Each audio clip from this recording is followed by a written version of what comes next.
सभी सम्मानित दर्शकों को नमो बुद्धाय, जय भीम, जय संविधान, जय मान्यवर कांशीराम।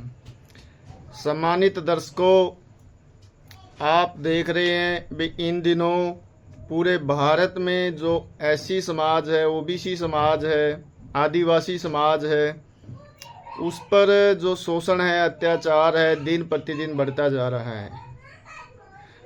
जगह जगह से खबरें आती है, कहीं मटकी छूने से एक विद्यार्थी को पीटा जाता है, कहीं घोड़ी पर चढ़ने नहीं दिया जाता, और कहीं हमारे जो संवैधानिक अधिकार है उनको नहीं मिल पाता।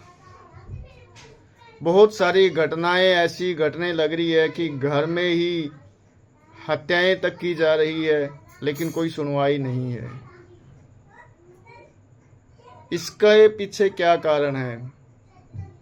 आप अपना इतिहास उठाकर देखोगे, आज से लगभग 2,500-3 हजार साल पहले जो विदेशी लोग यहाँ पर आए थे, जो मनुवादी लोग यहाँ पर आए थे, उन्होंने हमारा जो समाज था, मूल निवासी समाज था, उसके ऊपर शासन किया। हमारी जो धन संपदा थी वो छल से, कपट से लूटी। हमारे जो पुरखे थे उनको धोखे से मारा गया, गुलाम बनाया गया, और कहानियों में उनको एक दुष्ट प्रवृत्ति का बताया गया, राक्षस बताया गया, दैत्य बताया गया, असुर बताया गया। और जिन लोगों ने हमारे ऊपर राज किया उनको पूजनीय बताया गया। महाकारुणिक तथागत गौतम बुद्ध ने हमारे को एक अच्छी सोच, अच्छी विचारधारा, एक अच्छी व्यवस्था हमारे को दी थी, जिस कारण हमारा जो समाज है शासन व्यवस्था में आया, उसका जीवन स्तर सुधरा। लेकिन बाद में दोबारा फिर इन्हीं मनुवादी ताकतों ने हमें गुलाम बना लिया गया। हमारे समाज के छोटे छोटे टुकड़े किए गए, उनको जातियों में बांटा गया। 6,743 जातियां हमारी बांटी गई, और हमारे पुरखों को जो हराया गया था, तो उनके हराने का जो दिन था, उनके मारने का जो दिन था, वो ये जो मनुवादी लोग हैं खुशियां मनाते थे, उनको त्योहार बताकर उत्सव के रूप में, खुशियों के रूप में मनाया गया, त्योहारों के रूप में मनाया गया। उस समय हमारा समाज गुलाम था। उनको 5 प्रकार की गुलामी थोपी गई थी: आर्थिक गुलामी, मानसिक गुलामी, सामाजिक गुलामी, धार्मिक गुलामी। उस समय मजबूर थे हमारे पुरखे, कुछ नहीं कर सकते थे। लेकिन हमारे महापुरुषों ने संघर्ष किया, निरंतर अभ्यास किया, निरंतर इनके साथ टकराव किया। उसका परिणाम ये रहा कि दोबारा से हमारे को एक अवसर मिला। बाबा साहब ने संविधान में हमारे को संवैधानिक अधिकार दिए, हमारे को पढ़ने लिखने का अधिकार मिला।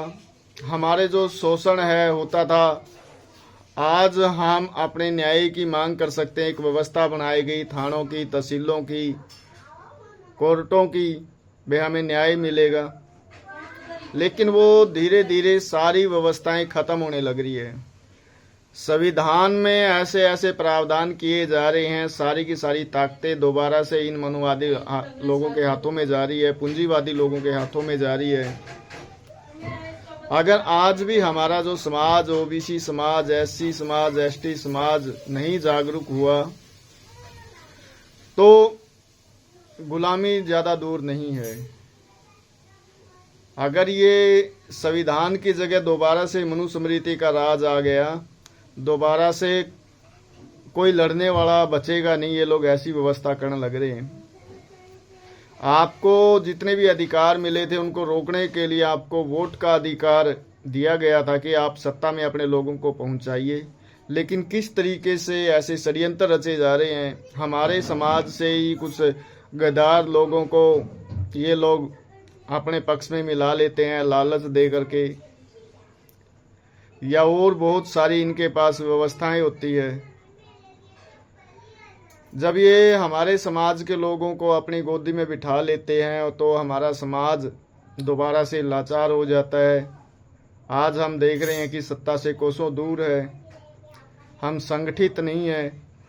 लाखों की संख्या में हमारे संगठन होते हुए भी हम उस जागरूकता तक नहीं पहुंच पाए हैं जहां हम सत्ता पर काबिज हो सके। सम्मानित दर्शकों, हमें समझना पड़ेगा, सोचना पड़ेगा, इस मनुवादी लोगों को, इस मनुवादी ताकतों को, इस मनु व्यवस्था को पढ़ना पड़ेगा, तभी हम कुछ कर सकते हैं। बाबा साहब ने जो हमारे को व्यवस्था दी थी, बाबा साहब का जो मिशन था, बाबा साहब चाहते थे कि जो ये समाज है हमारा, जो इन्होंने सदियों से गुलाम बनाकर रखा था, इसको शुद्ध और अछूत बताकर संवैधानिक अधिकारों को छीना गया था। इनको आर्थिक गुलाम, मानसिक गुलाम, सामाजिक गुलाम, धार्मिक गुलाम, शारीरिक गुलाम बनाया हुआ था। वो अधिकार हमारे को कहीं ना कहीं मिलने शुरू हुए थे। बाबा साहब ने हमारे को जो संवैधानिक अधिकार दिए थे कि हमारे को धन संपत्ति में अधिकार मिले, हमारे को जमीनों में अधिकार मिले, हमारे को शासन प्रशासन में हमारी हिस्सेदारी हो, राज व्यवस्था में हमारी हिस्सेदारी हो, और कहीं ना कहीं हमारा समाज वहाँ पहुँचने लग गया था। लेकिन अब इन लोगों ने पूरी षड्यंत्र के तहत, साजिश के तहत आपकी सारी व्यवस्थाएं खत्म करने का प्लान बना लिया है।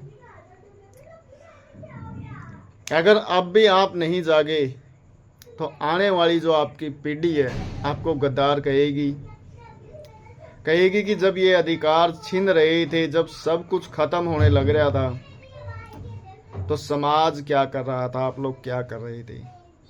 और जब हमारी आने वाली जो पीढ़ियां हैं वो गुलाम हो जाएगी तो उनके हाथ में कुछ नहीं रहेगा। आज आप देख रहे हैं जगह जगह स्कूलें बंद किए जा रहे हैं। स्कूल बंद करने का मतलब है कि वे आपकी भावी पीढ़ी को, आने वाली जो पीढ़ी को मानसिक तौर पे गुलाम बनाना। वो शिक्षा से जब वंचित होंगे तो ढोंग, पाखंड, अंधविश्वास में फंसेंगे और उसमें उलझा के रखना। शिक्षा पे आपका कोई अधिकार नहीं होगा। अगर आप शिक्षित नहीं होंगे तो आपको शासन प्रशासन में कोई हिस्सेदारी नहीं मिलेगी। धीरे धीरे करके आपके जितने भी संवैधानिक अधिकार है उनको खत्म कर दिया जाएगा। अस्पतालों को बंद कर दिया जाएगा।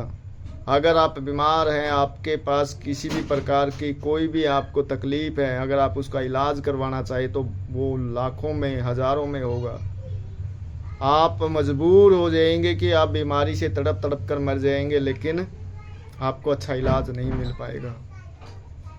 आपको जितनी भी ये सुख सुविधाएं मिलने लग रही हैं, धीरे धीरे सब बंद हो जाएंगी। आज हमारे को इतनी सुख सुविधाएं मिलती है, हर महीने हम अपना झोला उठाकर डिपो पे चले जाते हैं कि भाई ये हमारा एक अधिकार है कि हमारे को भोजन मिले, हमारे को पढ़ने के लिए वजीफों की व्यवस्था है, हम अपना स्कॉलरशिप के माध्यम से बड़ी एजुकेशन आज कर सकते हैं। लेकिन जब आपके संवैधानिक अधिकार नहीं रहेंगे तो आप कैसे पढ़ लिख पाएंगे। आज हमारे को घर में मकान नहीं है, गरीब नहीं है, तो हम आवेदन डालते हैं कि हमारे को मकानों की व्यवस्था हो, अनुदान हमारे को मिलता है। जब शादी होती है लड़कियों की तो कन्यादान के हम आवेदन करते हैं तो सरकार से सहायता मिलती है। जब ये संवैधानिक अधिकार नहीं रहेंगे तो कहाँ से ये प्राप्त करोगे। और धीरे धीरे आपकी जो वोटिंग व्यवस्था है वो भी धीरे धीरे ख़त्म होने वाली है, क्योंकि ऐसी व्यवस्था आने लग रही है कि भाई आपका जो वोट का अधिकार है वो भी आपको नहीं मिल पाएगा, क्योंकि आपको वो डॉक्यूमेंटेशन नहीं तैयार कर पाएंगे जो गवर्नमेंट मांग रही है। बिहार में आप देखो, आपका राशन कार्ड वैलिड नहीं है, आपका आधार कार्ड वैलिड नहीं है, आपका वोट कार्ड वैलिड नहीं है। ऐसे ऐसे दस्तावेज मांगे जाएंगे आपसे, आप किसी भी हालत में नहीं दे पाएंगे। सारे डॉक्यूमेंट आपको ऐसे ही व्यवस्था कर दी जाएगी कि भाई ये वोट कार्ड से, ये आधार कार्ड, ये सब लिंक होने चाहिए। आम आदमी के पास कागजों की बहुत समस्या होती है, कहाँ से निकाल करके लेके आएगा। जो दैनिक मजदूरी करने वाला व्यक्ति है, जो कहीं कहीं जाके अपना परिवार का पालन पोषण करता है, सम्मानित दर्शकों, हमें समझना पड़ेगा। आप सभी को नमो बुद्धाय, जय भीम, जय संविधान, जय मान्यवर कांशीराम।